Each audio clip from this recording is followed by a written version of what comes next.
Hello everyone, welcome to my video where I will try to play La Campanella, the first version, the difficult version of 38, in 1 hour. I actually practiced La Campanella, the second version, when I was 16, that's a long time ago, and sometimes I'm playing it to see if I remember a bit.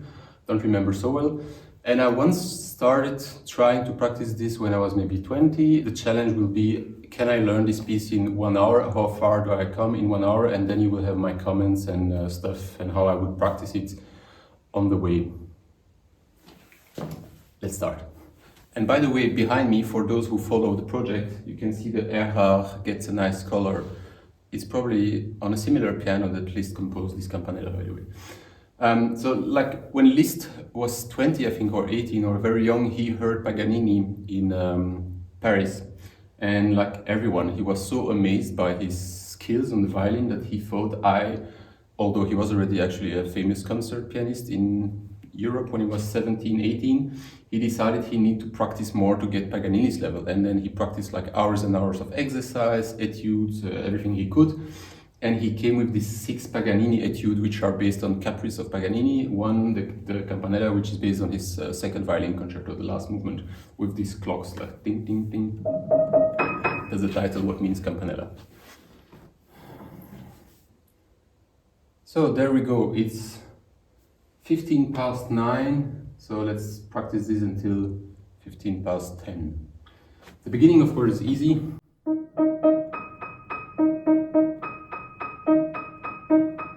Difference with the first version.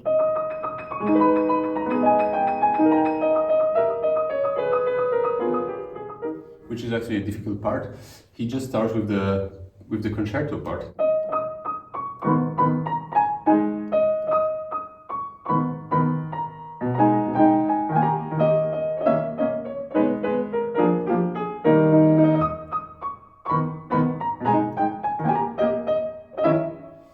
So first thing, and by the way, people who said Liszt doesn't have big hands, like, you know, this topic is on my channel for the moment, like, this I can play, this I cannot, and this I cannot.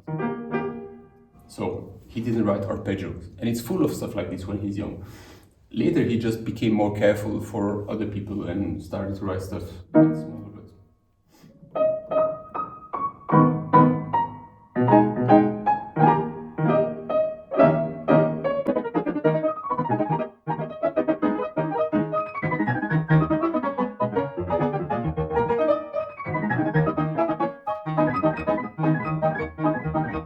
So of course I'm not learning it from zero because I know all the pieces of Liszt and I have read them sometimes.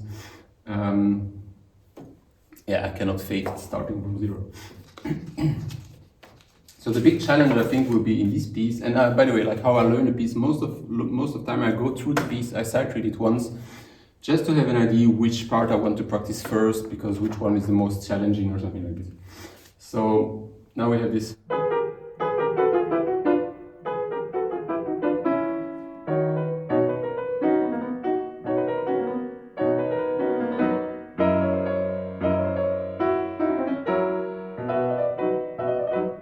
This would be a challenging one, this.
And also, by the way, we had like 7 flats till now, being in what? It should be in C flat major or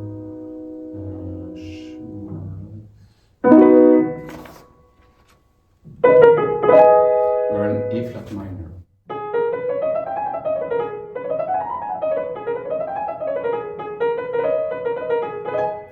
And we go to major.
Okay, I think that's, now we come to the difficult part. I think that's the main challenge of this piece, or the thing here. This 3, 4, 5 fast stuff, and then this left hand.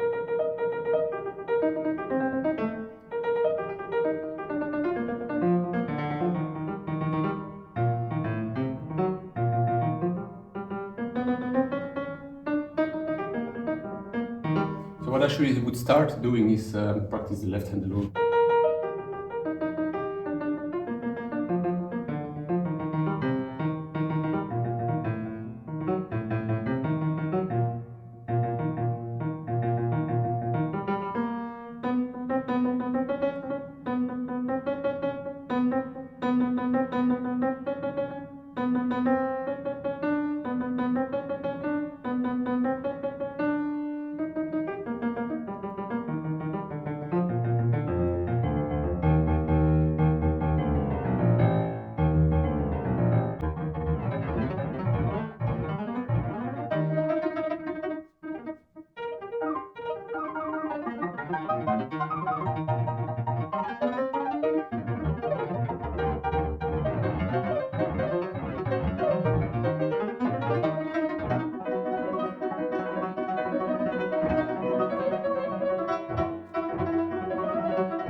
Now we have both hands con strepito.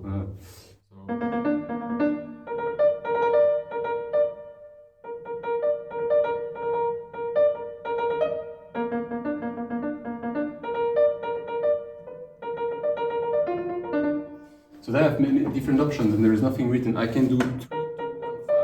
I can do 2, 1, 2, 1, 2, 1, 2, 5, no. Or I can do 1, 2, 3,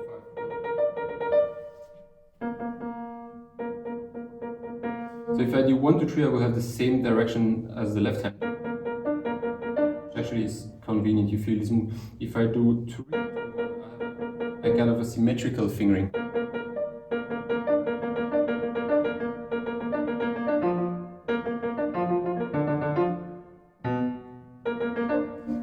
Actually, it happens only 2 times shortly, so.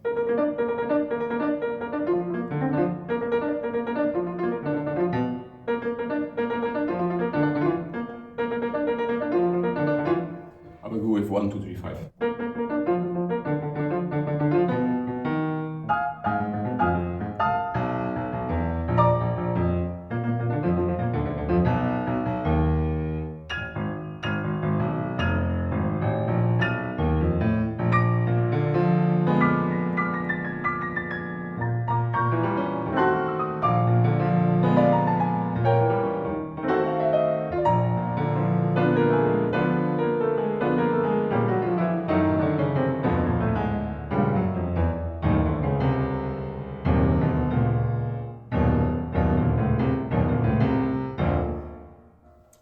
second etude of Chopin.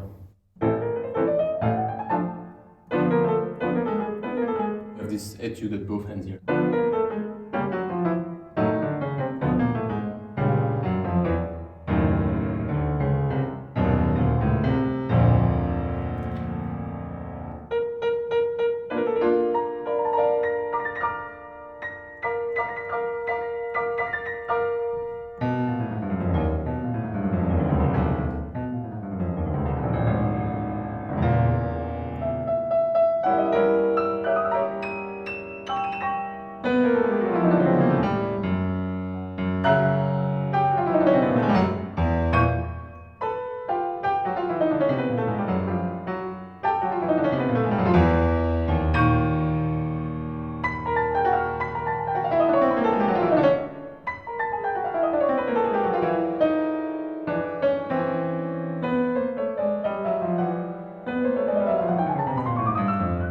So there's a chromatic scale, and so this stuff is everywhere in Liszt, so I'm quite used to do it, so that's not difficult. You just look where it's starting, you look where it's ending. And now the chromatic scale in opposite movement, in Liszt exercises, so he's doing fingerings by 4.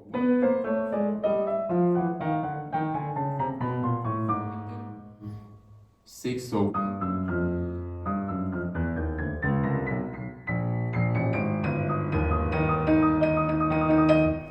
I would study this actually. It's difficult to learn in the beginning, but once you have it, it's going faster and it's more easy. I'm doing this in Chassenage, in number 8, Billiard.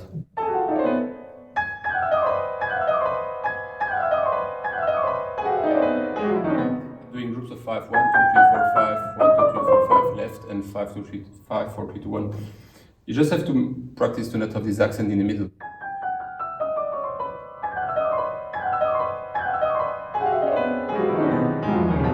So same here.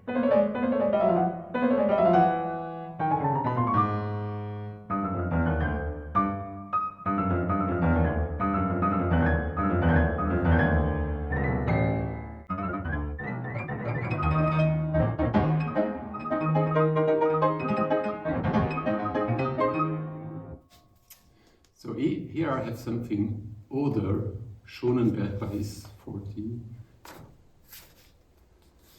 What does it mean? Go to the sign. Oh, whoa. Because here we have entweder. So or either you do this. So there is the same.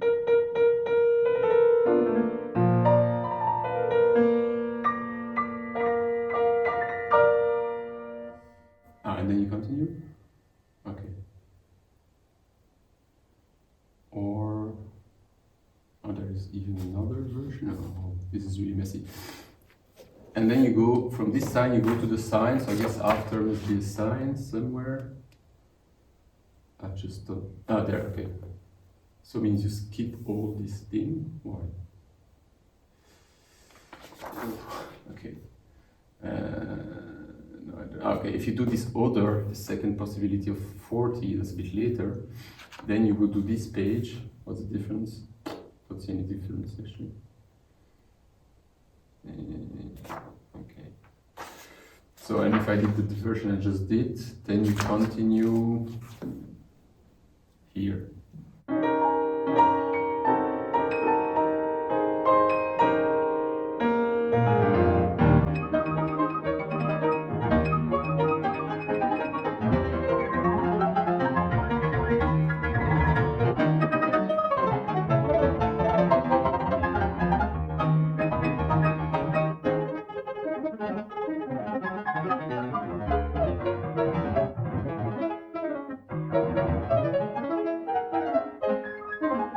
Okay, so now we have this thing right.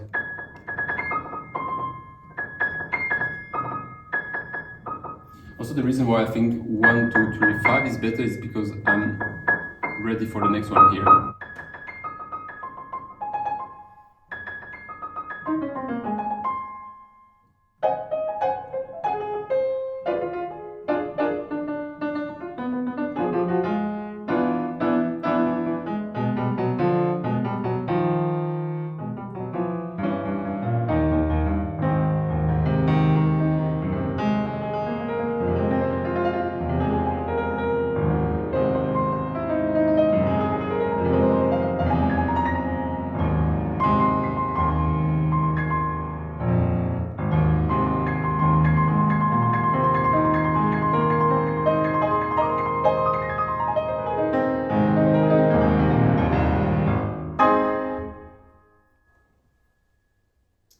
it took me more or less 20 minutes to sight read it and go through it.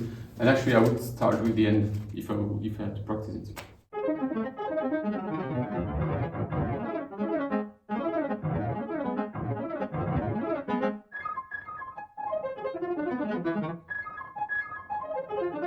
You see, by the way, I always directly learn by heart. Because then I can really focus.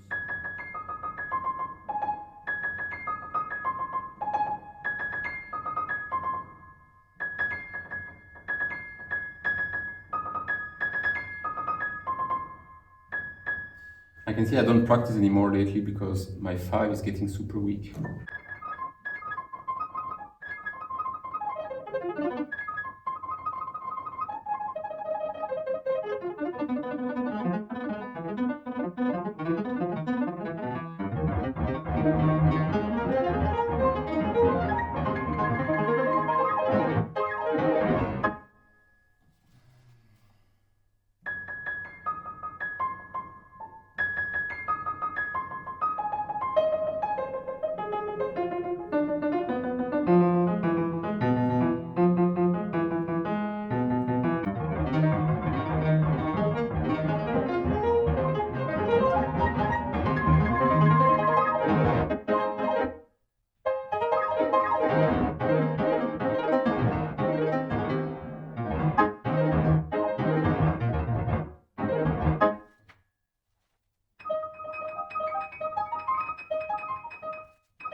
So yeah, it will take a bit more than 1 hour to learn it.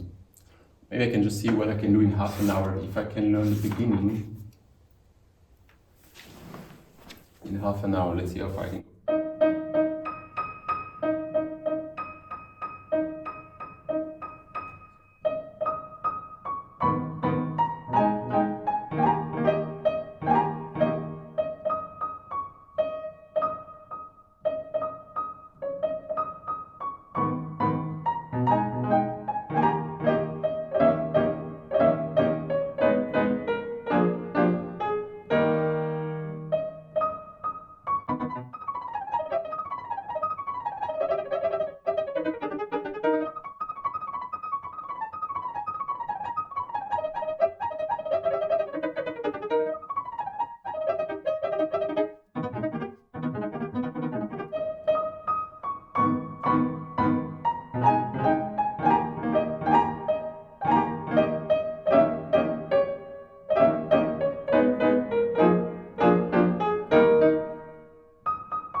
what do I get out of this in 1 hour? It's not like that difficult. Actually, I think, well, it depends, because sometimes some stuff don't feel difficult, and then if you try to get it on the right level, it gets like almost impossible. And this is something you notice while you're progressing, while you're practicing. But there, the first feeling I have is it's all feasible stuff. Depends, of course, how fast you want to play it. But if you want to play it with some rubato and focus more on the melody and like this kind of stuff, you can do a bit more. If you want to go much faster there, it gets like, for me, almost impossible, because I cannot go faster than this, or even at practice I think I will get stuck with the speed. The main difficulty is this big chord actually. It's always 10th, 11th all the time at speed, which makes it more difficult. Even this beginning, who looks easy, it's kind of stuff you don't have very often on the piano, so you have to think about the fingering to have the right fingering. And then the fact that you have here 2 notes, then 1, and then 2 notes. Actually a bit disturbing too. It's a lot of unconventional stuff you don't have very often. Like, or octave at this speed you don't have so often do this kind of stuff you actually never see in any piece either. Typical Liszt products actually. He really go for a raw technique, and you can see churning there. This is a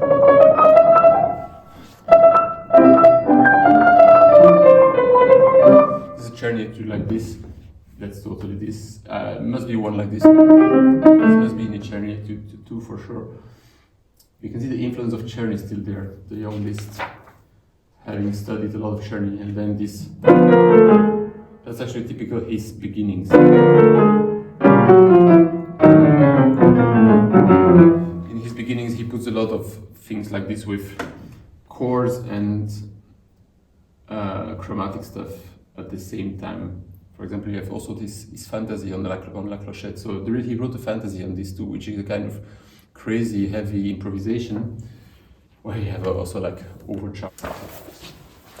So as a conclusion for this little challenge of 1 hour on this Campanella, 1 hour gives you actually the knowledge where to start. It gives you like an overview of the piece.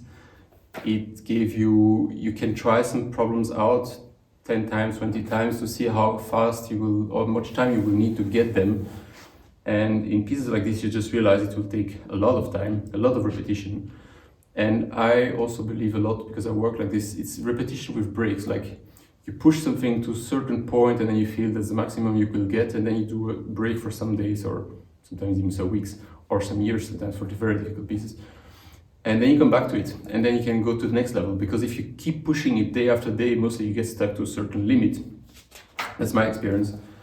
And of course, it also, like a piece like this would need a lot of slow practice just to get everything in place, to have the right reflex and movements, and then speed it up slowly. Now, I didn't do the slow practice too much here because it's a bit more boring to watch and it takes more time.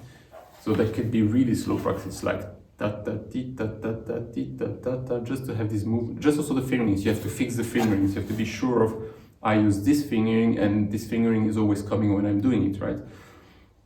Yeah, so that's actually what you can do in 1 hour.